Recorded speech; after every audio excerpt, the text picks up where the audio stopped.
Hello students, आज हम अपनी केमिस्ट्री की फोर्थ यूनिट शुरू करने जा रहे हैं। 10+2 केमिस्ट्री की फोर्थ यूनिट, जिसका नाम है केमिकल काइनेटिक्स। बहुत ही इंटरेस्टिंग और बहुत ही अच्छा सा चैप्टर है ये। आज हमारा इसका फर्स्ट लेक्चर है, जिसमें हम पढ़ेंगे केमिकल काइनेटिक्स की डेफिनेशन और रेट ऑफ रिएक्शन के बारे में। तो शुरू करते हैं हम अपना फर्स्ट लेक्चर। सबसे पहले हम ये पढ़ते हैं, जैसे कि इस चैप्टर का नाम ही है केमिकल काइनेटिक्स, इसका मीनिंग क्या होता है, what do you mean by chemical kinetics. Chemical kinetics क्या है? केमिस्ट्री की एक ब्रांच है। केमिस्ट्री की भी 3 ब्रांचेस होती है वैसे, ऑर्गेनिक केमिस्ट्री, इनऑर्गेनिक केमिस्ट्री और फिजिकल केमिस्ट्री। और भी बहुत सारी ब्रांचेस होती है, पर मेन ये 3 ब्रांचेस है केमिस्ट्री की, ऑर्गेनिक केमिस्ट्री, इनऑर्गेनिक केमिस्ट्री और फिजिकल केमिस्ट्री। तो ये जो केमिकल काइनेटिक्स है, ये फिजिकल केमिस्ट्री के अंडर स्टडी किया जाता है। तो हम ऐसा कह सकते हैं, ब्रांच ऑफ केमिस्ट्री कहने की बजाय ब्रांच ऑफ फिजिकल केमिस्ट्री भी इसको कह सकते हैं, कि केमिकल काइनेटिक्स जो होती है ये फिजिकल केमिस्ट्री की एक ब्रांच है, जो कि स्टडी करती है रेट ऑफ रिएक्शन के बारे में। ऐसे कौन से फैक्टर्स हैं जो रेट ऑफ रिएक्शन को इफेक्ट करते हैं, इसके बारे में, और मैकेनिज्म ऑफ रिएक्शन के बारे में, कि रिएक्शन जो है वो कौन कौन से स्टेप्स उसमें इन्वॉल्व है, उसको हम मैकेनिज्म ऑफ रिएक्शन बोलते हैं, किस तरह से रिएक्शन प्रोसीड होती है। तो हम क्या बोल सकते हैं, what is chemical kinetics? Chemical kinetics is a branch of physical chemistry which deals with the study of rate of reaction, factors affecting rate of reaction and mechanism of reaction। ठीक है, कि फिजिकल केमिस्ट्री की एक branch है जो इन तीनों चीजों को स्टडी करती है। रेट ऑफ रिएक्शन का मतलब होता है स्पीड ऑफ रिएक्शन, रिएक्शन की स्पीड कैसी है। Factors affecting rate of reaction, reaction की स्पीड को कौन से फैक्टर्स अफेक्ट कर रहे हैं, कौन से फैक्टर्स उसकी स्पीड को बढ़ा रहे हैं, कौन से फैक्टर्स रिएक्शन की स्पीड को कम कर रहे हैं, उनके बारे में स्टडी करती है। और मैकेनिज्म ऑफ रिएक्शन जो है वो क्या है, इसके बारे में स्टडी करती है। ठीक है, फिजिकल केमिस्ट्री की ब्रांच जो इन तीनों चीजों को स्टडी करे, उसी को हम कहते हैं केमिकल काइनेटिक्स। क्लियर हो गया? अब है क्लासिफिकेशन ऑफ रिएक्शन। रिएक्शन की कौन कौन से टाइप्स हैं, ये हमने क्लासिफिकेशन किया है on the basis of rate of reaction, कि रिएक्शन की स्पीड कैसी है उसके बेसिस पे ये क्लासिफिकेशन है।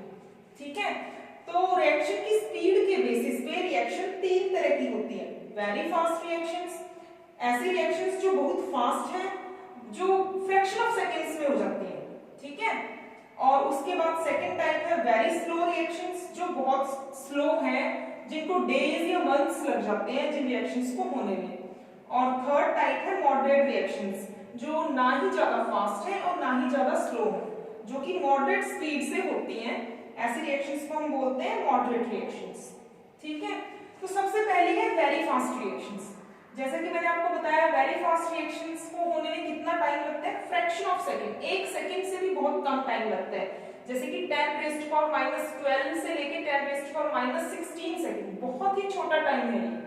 ठीक है, इसमें कौन सी रिएक्शंस आती है, आयनिक रिएक्शंस आती है। इसमें जो आयनिक रिएक्शंस होती है वो with in fractions of second हो जाती है, बहुत ही कम टाइम में जो हो जाती है, वो वेरी फास्ट रिएक्शंस होंगी। इसका एग्जांपल बहुत ही सिंपल सा एग्जांपल है, यहाँ पे हमने सिल्वर नाइट्रेट का एक्वस सॉल्यूशन लिया हुआ है। इसकी हम रिएक्शन करवा रहे हैं एक्वस सॉल्यूशन ऑफ NaCl के साथ, AgNO3 प्लस में NaCl।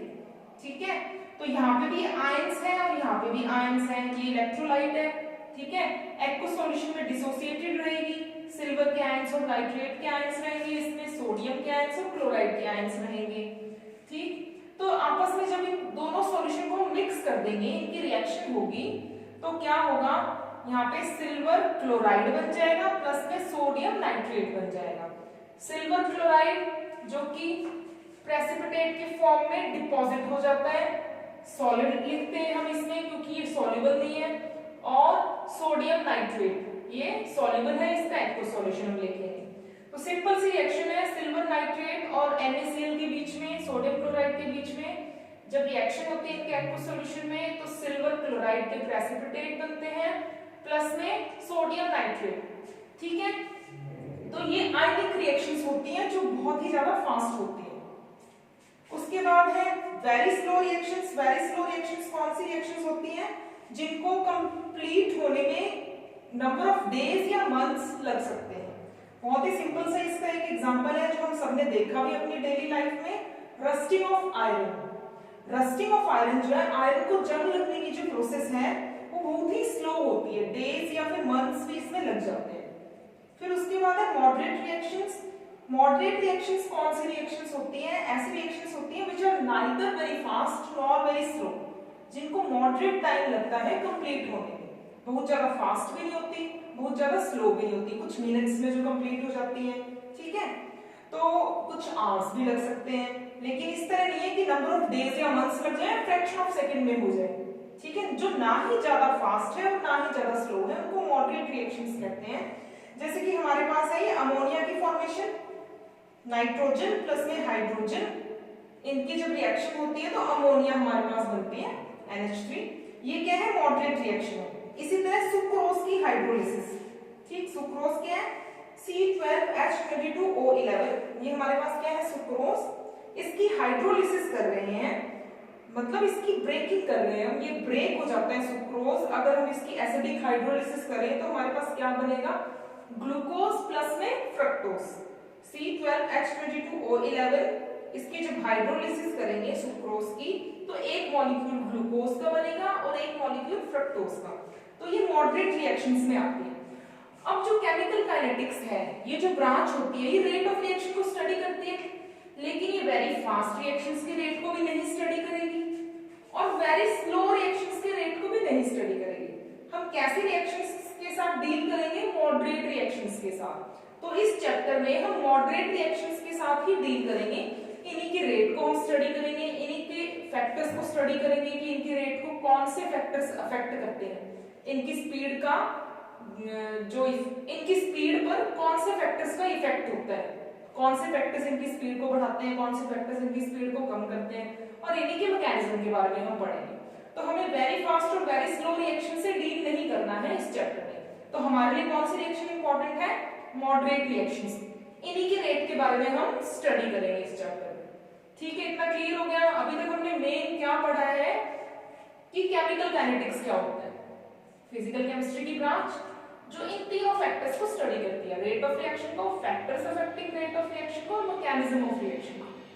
और कौन सी रिएक्शंस को स्टडी करेगी? सिर्फ मॉडरेट रिएक्शंस को स्टडी करेगी ये ब्रांच, ठीक है। अब हम पढ़ते हैं रेट ऑफ रिएक्शन मतलब स्पीड ऑफ रिएक्शन क्या होता है, इसका मीनिंग क्या है। तो अब हम पढ़ते हैं what is rate of reaction. वैसे मैंने आपको इसका मीनिंग बता दिया, रेट ऑफ रिएक्शन का मतलब है स्पीड ऑफ रिएक्शन, ठीक है। इसको कैसे डिफाइन करेंगे? Change in concentration of any one of the reactants और प्रोडक्ट्स पर यूनिट टाइम। हमारे पास कोई रिएक्शन है, उसके अंदर मान लो हमारे पास 2-3 रिएक्टेंट्स हैं, वो रिएक्ट करके कुछ 2 या 3 प्रोडक्ट्स बना रहे हैं, ठीक है। अब उन सभी रिएक्टेंट में से कोई भी एक रिएक्टेंट हम ले लें और उसकी कंसंट्रेशन में क्या चेंज हो रहा है डिवाइडेड बाय किस टाइम इंटरवल में वो चेंज हो रहा है, उसको अगर हम स्टडी करें, उसी को हम क्या बोलते हैं? रेट ऑफ रिएक्शन, ठीक है। देखो इसकी डेफिनेशन से ये पता चल रहा है, change in concentration of any one of the reactants. अगर हमारे पास 2-3 रिएक्टेंट्स हैं तो उनमें से कोई भी एक रिएक्टेंट और products, any one of the products, अगर हमारे पास 2 प्रोडक्ट्स हैं तो उनमें से कोई भी एक प्रोडक्ट, ठीक है, उसका change in concentration per unit time जो होगा उसी को हम क्या बोलते हैं? रेट ऑफ रिएक्शन, ठीक। Change in concentration of any one of the reactants और प्रोडक्ट्स पर यूनिट टाइम, उसी को हम क्या कहते हैं? Rate of reaction, speed of reaction. जिस तरह से अगर हमें किसी कार की स्पीड निकालनी है तो हम क्या करते हैं? उस कार ने कितना डिस्टेंस ट्रेवल किया डिवाइडेड बाय टाइम करते हैं। इसी तरह यहाँ पे अब रिएक्शन की स्पीड निकालनी, तो रिएक्शन की स्पीड कैसे पता लगेगी कि किस स्पीड से उसके रिएक्टेंट कंज्यूम होने हैं। रिएक्टेंट की कंसंट्रेशन हम स्टार्टिंग में लेके जो चले थे उससे कितनी कम हो गई है, क्योंकि रिएक्टेंट तो कंज्यूम होंगे तो उनकी कंसंट्रेशन कम ही होगी, ठीक है। तो कितनी कंसंट्रेशन रिएक्टेंट की कम हो गई है डिवाइडेड बाय टाइम। इसी तरह प्रोडक्ट्स जो है वो बनते जाएंगे, जैसे जैसे रिएक्शन प्रोसीड करेगी प्रोडक्ट्स बनते जाएंगे। स्टार्टिंग में प्रोडक्ट की कंसंट्रेशन थी ही नहीं कुछ भी, जब रिएक्शन शुरू हुई थी धीरे धीरे प्रोडक्ट्स बनने शुरू हुए, उनकी कंसंट्रेशन इंक्रीज होगी, फिर प्रोडक्ट की कंसंट्रेशन और इंक्रीज हो जाएगी जब रिएक्शन और ज्यादा आगे जाएगी। मतलब प्रोडक्ट की कंसंट्रेशन इंक्रीज करेगी किसी भी रिएक्शन में और रिएक्टेंट की कंसंट्रेशन डिक्रीज करेगी। तो हम रेट ऑफ रिएक्शन को क्या लिख सकते हैं प्रोडक्ट की टर्म में? Increase in concentration of product divided by time. Reactant की टर्म में लिखना हो रेट ऑफ रिएक्शन को ROR means rate of reaction, reactant की टर्म में क्या होगा decrease in concentration of reactant divide by time. ठीक है, अब जिस तरह कार की स्पीड में हम डिनोमिनेटर में टाइम ही रखते हैं, न्यूमिनेटर में हम क्या रखते हैं डिस्टेंस, क्योंकि वहां पे कार एक डिस्टेंस ट्रेवल कर रही है। अब रिएक्शन हो रही है तो रिएक्शन में क्या है, रिएक्शन में कंसंट्रेशन जो रिएक्टेंट की कम होती जा रही है। रिएक्टेंट की कंसंट्रेशन अगर बहुत फास्टली कम होगी इसका मतलब रिएक्शन फास्ट होगी, प्रोडक्ट की कंसंट्रेशन बहुत जल्दी से बढ़ेगी मतलब रिएक्शन क्या होगी फास्ट होगी, प्रोडक्ट की कंसंट्रेशन बहुत धीरे धीरे बढ़ रही है तो रिएक्शन स्लो होगी। मतलब हमें आइडिया किस चीज से लग रहा है रिएक्शन की स्पीड का, कि उसके रिएक्टेंट की और प्रोडक्ट की कंसंट्रेशन किस तरह से चेंज हो रही है, कितनी स्पीड से चेंज हो रही है। ठीक है, तो हम रेट ऑफ रिएक्शन को डिफाइन कर सकते हैं decrease in concentration of reactant divided by time interval, जिसमें हमने उस कंसंट्रेशन को स्टडी किया है। और रेट ऑफ रिएक्शन को प्रोडक्ट की टर्म में कैसे डिफाइन कर सकते हैं, increase in concentration of product divide by time. Simple है बिल्कुल। अब है unit of rate of reaction की यूनिट्स क्या होंगे, तो रेट ऑफ रिएक्शन की यूनिट्स क्या होंगे, देखो रेट ऑफ रिएक्शन का फॉर्मूला ये है, तो न्यूमरेटर में क्या है कंसंट्रेशन ऑफ रिएक्टेंट है, decrease in concentration of reactant means unit जो है वो न्यूमरेटर में क्या है कंसंट्रेशन ऑफ रिएक्टेंट की है। इसी तरह प्रोडक्ट लेंगे तब भी कंसंट्रेशन ऑफ प्रोडक्ट की, मतलब कंसंट्रेशन की यूनिट्स हैं न्यूमरेटर, और कंसंट्रेशन की यूनिट क्या होती है मोल पर लीटर, तो हम न्यूमरेटर में क्या लिख सकते हैं मोल पर लीटर, डिवाइड में टाइम इंटरवल किस में नापते हैं सेकंड में। ठीक है, कंसंट्रेशन को हम मेजर करते हैं मोल पर लीटर में और टाइम को हम मेजर करते हैं सेकंड में, तो हमारे पास क्या यूनिट आ जाएगी मोल पर लीटर डिवाइड में सेकंड, तो हम इसको क्या लिख सकते हैं मोल पर लीटर पर सेकंड। ठीक है, तो ये क्या होगी रेट ऑफ रिएक्शन की यूनिट होगी मोल पर लीटर पर सेकंड। लेकिन हमारे पास मान लो जो रिएक्टेंट्स हैं वो गैसियस स्टेट में है, रिएक्टेंट और प्रोडक्ट्स जो है वो गैसियस स्टेट में है। ठीक है, तो उस टाइम पे हम गैसेस के केस में कंसंट्रेशन की जगह क्या लेते हैं उस गैस का पार्शियल प्रेशर लेते हैं, मतलब गैसेस के टर्म में अगर हमारे पास रिएक्टेंट या प्रोडक्ट गैसेस हो तो वहां पे कंसंट्रेशन की जगह हमें किसकी यूनिट लेनी पड़ेगी प्रेशर की, क्योंकि गैसेस के टर्म में हम कंसंट्रेशन किसकी टर्म में मेजर करते हैं प्रेशर की टर्म में। तो यहाँ पे न्यूमरेटर में यूनिट आ जाएगी प्रेशर की जो कि एटमॉस्फेयर होती है, और डिनोमिनेटर में यूनिट आएगी टाइम की जो कि सेकंड होती है, तो एटमॉस्फेयर पर सेकंड, मतलब मोल पर लीटर की जगह न्यूमरेटर में गैसेस के केस में क्या आएगा एटमॉस्फेयर, क्योंकि गैसेस के केस में हम कंसंट्रेशन किस टर्म में मेजर करते हैं प्रेशर के टर्म में मेजर करते हैं, और टाइम की जगह आएगा सेकंड, तो यूनिट हो जाएगी एटमॉस्फेयर पर सेकंड। ठीक है, तो ये है unit of rate of reaction, rate of reaction की यूनिट क्या है।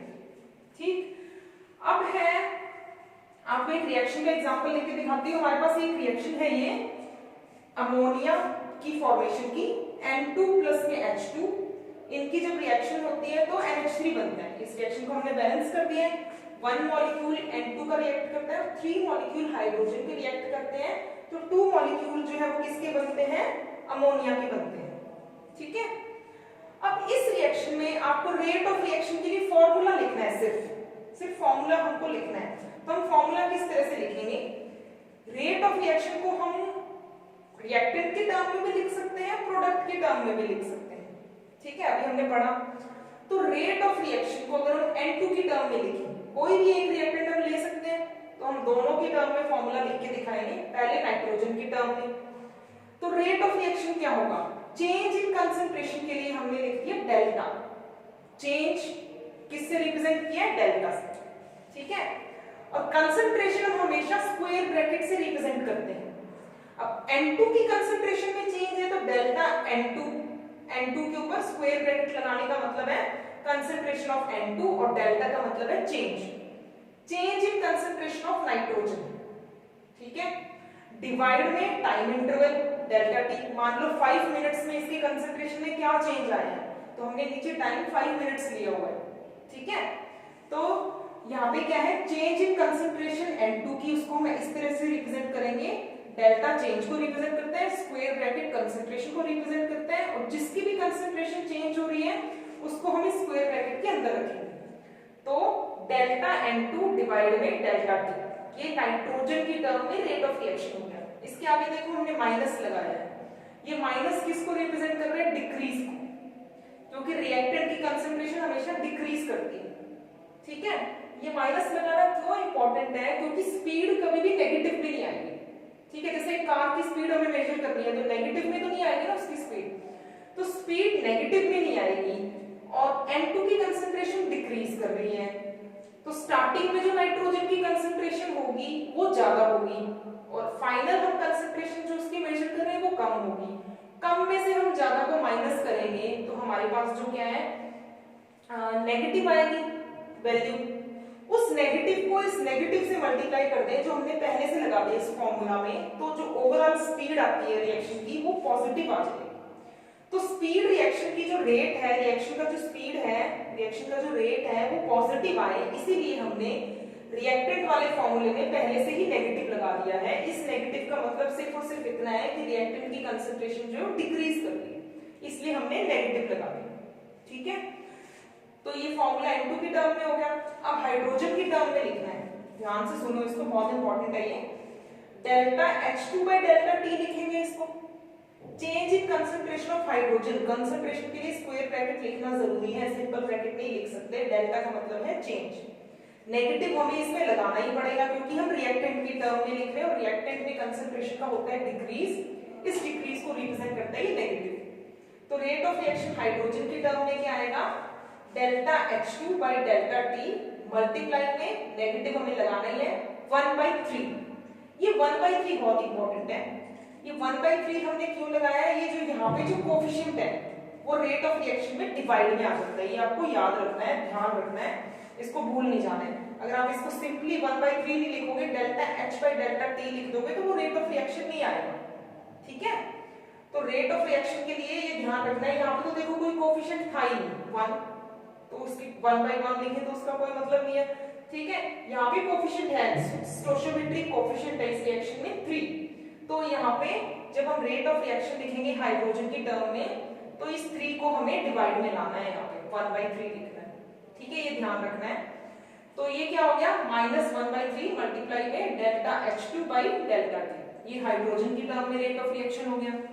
उसके बाद है अमोनिया की टर्म में जो प्रोडक्ट है, तो रेट ऑफ रिएक्शन जो है वो अमोनिया के टर्म में, अब प्रोडक्ट की जो कंसंट्रेशन होती है वो इंक्रीज होती है क्योंकि जैसे जैसे रिएक्शन प्रोसीड करेगी प्रोडक्ट बनते जाएंगे तो प्रोडक्ट की कंसंट्रेशन इंक्रीज होगी।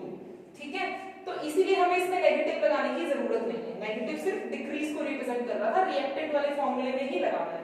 तो रेट ऑफ रिएक्शन अमोनिया के टर्म में क्या होगा, ये जो 2 है स्टोइचियोमेट्रिक कोफिशिएंट, ठीक है, ये डिवाइड में आना चाहिए यहाँ पे, मतलब 1/2 लिखना है इसको। स्टोइचियोमेट्रिक कोफिशिएंट को हमने डिवाइड में लिया है 1/2 मल्टीप्लाई में डेल्टा H3 डिवाइड में delta T, change in concentration of ammonia divide में टाइम इंटरवल जिसमें ये चेंज इन कंसंट्रेशन हुआ। ठीक है, तो रेट ऑफ रिएक्शन अमोनिया की टर्म में इस तरह से आती है। तो ये आपको पता लग गया कि रेट ऑफ रिएक्शन जो है वो हम कैसे मेजर करते हैं। ठीक, इसका फॉर्मूला क्या है ये हमने लिख दिया। अब है एक और टर्म है यहाँ पे जो न्यूमेरिकल्स में बहुत पूछ ली जाती है, rate of appearance of ammonia. इसी रिएक्शन में जो rate of appearance of ammonia होगा, ठीक है, वो क्या होगा, रेट ऑफ अपीयरेंस को मैंने ROA लिख दिया ताकि मुझे बार बार ये लंबी लाइन लिखनी ना पड़े, एक बार मैं आपको बता देते हैं। Rate of appearance of ammonia जिसको हम बोल सकते हैं ROA, क्योंकि अमोनिया बन रहा है तो अपीयर हो रहा है। रेट ऑफ फॉर्मेशन भी बोला जा सकता है इसको, कहीं कहीं रेट ऑफ फॉर्मेशन दिया होता है क्योंकि फॉर्म हो रहा है, कहीं कहीं रेट ऑफ अपीयरेंस दिया होता है क्योंकि ये अपीयर हो रहा है। तो किसी तरह से भी आपसे पूछा जा सकता है कि रेट ऑफ रिएक्शन, ठीक है, आपने अमोनिया के टर्म में ऐसे लिखा, अब हमें ये बताओ रेट ऑफ फॉर्मेशन या rate of appearance of ammonia क्या होगा। ठीक है, ये तो रेट ऑफ रिएक्शन था अमोनिया के टर्म में, अब rate of appearance of ammonia क्या होगा, वो क्या है कि किस स्पीड से अमोनिया अपीयर हो रहा है, उसमें ये स्टोइचियोमेट्रिक कोएफिशिएंट नहीं लिखा। रेट ऑफ रिएक्शन में स्टोइचियोमेट्रिक कोएफिशिएंट ध्यान रखना है, जो स्टोइचियोमेट्रिक कोएफिशिएंट है उसको डिवाइड में लिखना है। ठीक है, लेकिन जब रेट ऑफ अपीयरेंस पूछा जाए या रेट ऑफ डिसअपीयरेंस पूछा जाए, ठीक है, तो उस टाइम पे हमें स्टोइचियोमेट्रिक कोएफिशिएंट को नहीं लिखना है, उसकी कोई जरूरत नहीं है। तो rate of formation of ammonia या rate of appearance of ammonia जो है वो क्या होगा, डेल्टा H3 बाय डेल्टा। ठीक है, simply change in concentration of ammonia divide में टाइम इंटरवल जिसमें वो चेंज इन कंसंट्रेशन स्टडी करना है। ठीक है, तो rate of appearance of ammonia क्या है, delta H3 divide by delta.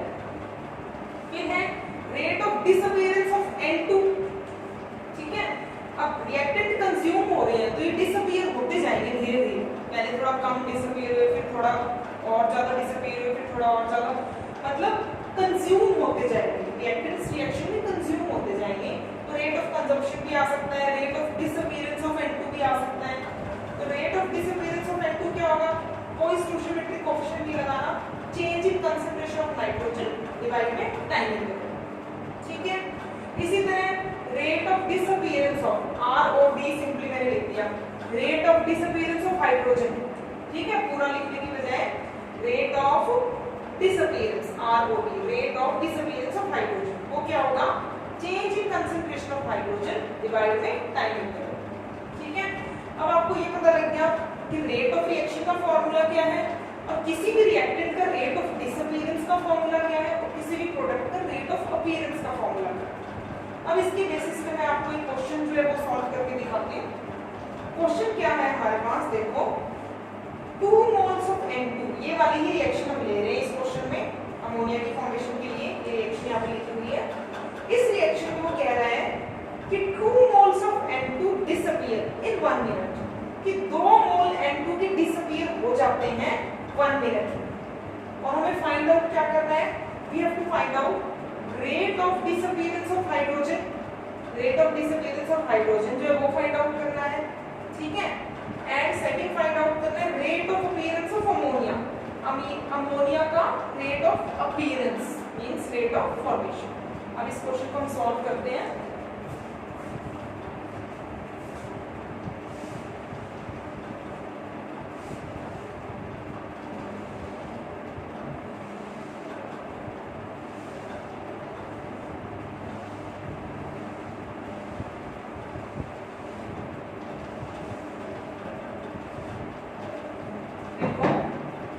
ये जो हमें रिएक्शन दी हुई है, एक बार दोबारा मैं इस रिएक्शन को लिख देती हूँ, N2 प्लस में H2, इससे हो रही है अमोनिया की formation.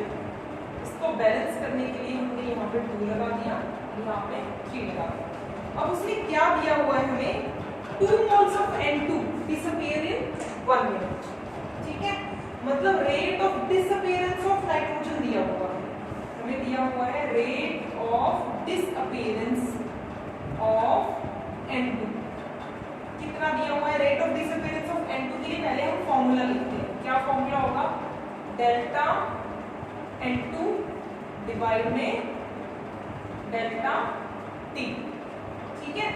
Rate of disappearance of N2 दिया हुआ है, तो ये क्या होगा, rate of disappearance of N2 के लिए फॉर्मूला होगा। अब ये कितना दिया हुआ है कि इसके 2 मोल्स डिसअपीयर हो रहे हैं, इन कितने टाइम में डिसअपीयर हो रहे हैं, 1 मिनट में। 1 मिनट मींस 60 सेकेंड्स, ठीक है। तो ये कितना आ जाएगा, 1/30, ठीक है।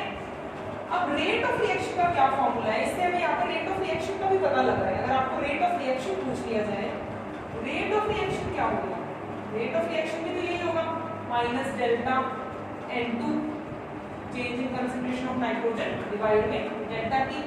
हमें ये तो दिया हुआ है change in concentration of nitrogen 2 दिया हुआ है, ठीक है।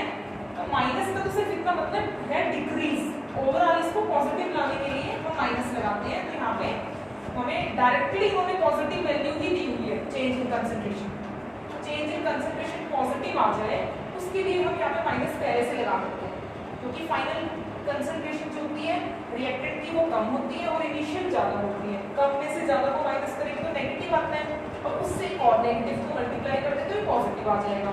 तो यहाँ पे इन्होंने डायरेक्टली हमें पॉजिटिव वैल्यू दे दी, मतलब ये पूरी वैल्यू इन्होंने दी हुई है। कितनी वैल्यू दी हुई है, 1/30, अभी हमने निकाली।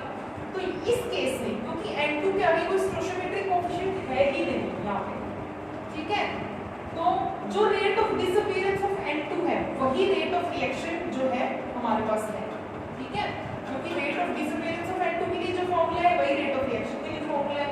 यहाँ पे नेगेटिव का कोई मीनिंग ही नहीं रहा, क्योंकि हमें पहले से ही उन्होंने चेंज इन कंसंट्रेशन की पॉजिटिव वैल्यू दे दी, ठीक है। रेट ऑफ रिएक्शन वैसे भी कभी भी नेगेटिव नहीं होता, ठीक है। तो इस केस में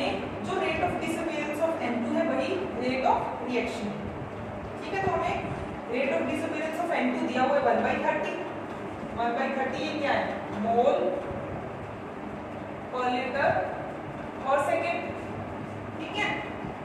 सॉरी यहाँ पे तो मोल पर सेकेंड दी है, मोल पर सेकेंड, ठीक है, क्योंकि 2 मोल्स था और 60 सेकेंड्स था। हाँ जब हम रेट ऑफ रिएक्शन लिखेंगे तो हमें लिखना पड़ेगा मोल पर लीटर पर सेकेंड। अब हमें फाइंड आउट क्या करना है, rate of disappearance of H2, ये फाइंड आउट करना है, ठीक है। तो rate of disappearance of H2, उसके लिए फॉर्मूला लिखो। Rate of disappearance of H2 क्या होगा, डेल्टा H2 डिवाइड में डेल्टा T। ये रेट ऑफ रिएक्शन नहीं है, rate of disappearance of hydrogen, ठीक है। तो उसके लिए ये फॉर्मूला हो गया, ठीक। अब रेट ऑफ रिएक्शन हमें पहले से ही पता है। अगर मैं यहाँ पे लिख दूं रेट ऑफ रिएक्शन के लिए फॉर्मूला लिखूं किसकी टर्म में, हाइड्रोजन की टर्म में, तो क्या आएगा 1/3 डेल्टा H2 डिवाइड में डेल्टा T। अब ये चीज हमें पता है, क्यों, क्योंकि रेट ऑफ रिएक्शन हमने निकाल लिया, ये हमने रेट ऑफ रिएक्शन निकाला, ये तो हमें फाइंड आउट करना है। लेकिन रेट ऑफ रिएक्शन हमें पता है, रेट ऑफ रिएक्शन कितना है 1/30, चाहे वो नाइट्रोजन की टर्म में निकालो, हाइड्रोजन की टर्म में निकालो, उसकी वैल्यू तो सेम ही आएगी रेट ऑफ रिएक्शन की, जब तक हमने डेल्टा T सेम लिया हुआ है, ठीक है। तो 1/30 जो है रेट ऑफ रिएक्शन। अब ये चीज हमें पता है तो ये हम निकाल सकते हैं, ठीक है। हमें क्या निकालना है, ये मतलब ये वैल्यू निकालनी है, तो ये उधर ले जाए तो हमारे पास क्या आ जाएगा, डेल्टा H2 डिवाइड में डेल्टा T जो है वो कितना आ जाएगा 1/30 मल्टीप्लाई में 3, मतलब ये कितना आ गया 1/10, ठीक है। ये किसकी वैल्यू आ गई, इसकी आ गई। यही हमें निकालना था, rate of disappearance of H2। Rate of reaction हमें पता था, हमने रेट ऑफ रिएक्शन का फॉर्मूला लिखा हाइड्रोजन की कंसंट्रेशन के टर्म में, उसमें क्या है 1/3, ये टर्म भी आती है रेट ऑफ रिएक्शन में। अब ये चीज क्या है हमें निकालनी थी, और ये टोटल हमें पता था, तो इस टोटल की वैल्यू हमने लिख दी 1/30। जो हमें फाइंड आउट करना है उसको हमने इस साइड पे रखा, 3 को उधर ले गए, तो हमारे पास ये आंसर आ गया फर्स्ट पार्ट का, rate of disappearance of hydrogen, ठीक है। अब हमें निकालना है rate of appearance of NH3। उसके लिए फॉर्मूला लिखो, कितना है, क्या फॉर्मूला होगा, डेल्टा NH3 डिवाइड में delta T, change in concentration of ammonia divide में डेल्टा T। ये किसका फॉर्मूला, रेट ऑफ अपीयरेंस का है, कंफ्यूज नहीं होना है रेट ऑफ रिएक्शन से। अब रेट ऑफ रिएक्शन का फॉर्मूला लिखते हैं अमोनिया की टर्म में, तो रेट ऑफ रिएक्शन जो है वो कितना हो जाएगा, अमोनिया के टर्म में लिखें तो स्टोइचियोमेट्रिक कोएफिशिएंट भी लिखना है रेट ऑफ रिएक्शन में, तो 1/2 डेल्टा NH3 डिवाइड में डेल्टा T।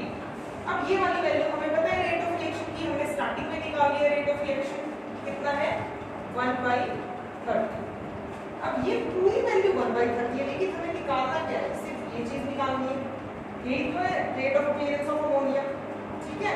तो ये हम कैसे निकालेंगे, delta NH3 by delta T is equal to 1/30 multiply में 2, तो ये कितना आ जाएगा 1/15, ठीक है।